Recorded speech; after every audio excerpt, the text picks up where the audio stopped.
are tail-enders behind, still waiting for the battle for third place, and it should come into sight any moment now. It should be Haslam, and it is. Haslam on bike number 5 ahead of Wayne Gardner, bike number 7. This is the battle for third place. It's been going on wheel to wheel, toe to toe, shoulder to shoulder throughout the race. Haslam as ever made a wonderful start, and it's 3 laps to go now. Lawson and Gardner pulls out of the slipstream, but he can't do it. He has to pull back behind Ron Haslam. Haslam from Langdon in Nottinghamshire. He's had to battle to get the money together to go racing. Got some cash from Howard the Princess from the Donington 100 Club down at Donington Park. And that's been a big help in finding the cash he's needed to go racing. And they're both under the colours of the Rothmans of the Britain team. Side by side, Gardner is not giving away anything at all. Precious little between these two. The possible problem we mentioned earlier doesn't seem to have risen yet. Gardner shows no sign of losing the front tyre. They're both riding very, very well, using all the road, but not really getting out of shape. Haslam third, Gardner fourth. Out in front, Lawson still leads Spencer. And this race looks as though it's going to go right up to the checkered flag. And Mike Baldwin is now up into 7th place. Well, this is the first time Baldwin's been on the Grand Prix trail since 1979. And Mike Baldwin, the rider from Darien, Connecticut, will be pleased with that. And they are side by side, and Gardner's gone in front, I think. Gardner has overtaken Haslam over the brow of the start and finish straight past the pit. They're into Crowthorne now.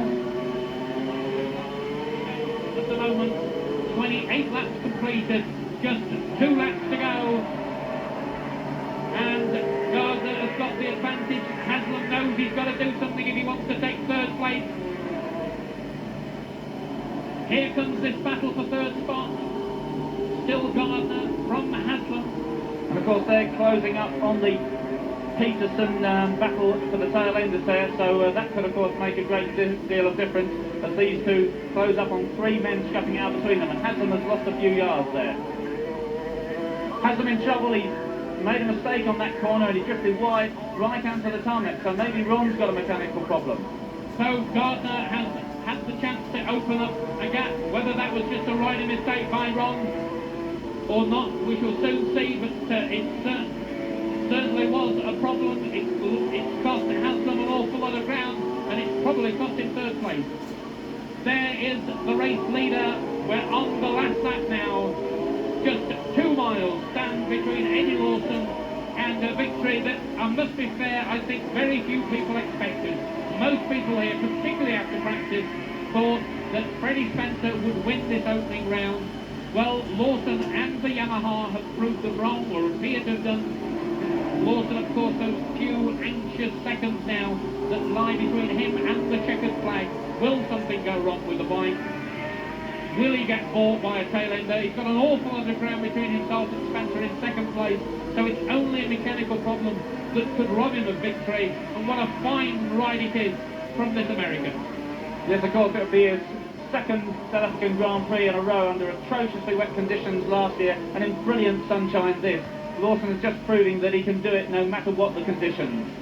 Lawson then, the leader, coming up towards Learcott for the last time in this race. And just ahead of them is the Baldwin SBA battle. So he'll have lapped everybody but the 7th man through the pit. The checkered flag will go out. There is the checkered flag.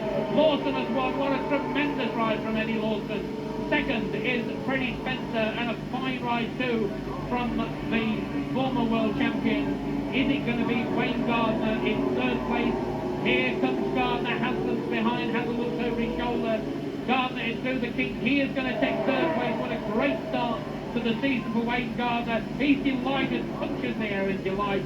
Ron Haslam finishes in 4th place. In 5th place it should be Randy Mamola. We wait to see, but there's no... And here comes this strap. It's Randy Mamola, in fact, with a tail ender, so it's Mamola going to finish in 5th place, and we wait to see whether Christian Saron will lift through, and here comes Saron, but there is Eddie Lawson. So Christian Saron will have taken 6th place. A rundown of the results. There is Freddie Spencer, Lawson the winner. Freddie Spencer, number 4, finishes 2nd. Number 7, Wayne Gardner, 3rd. Number 5, Ron Haslam from Langley Mill, 4th. Randy Mamola, bike number 2, is 5th, and Christian Saron on the Yamaha is 6th. So a tremendous performance.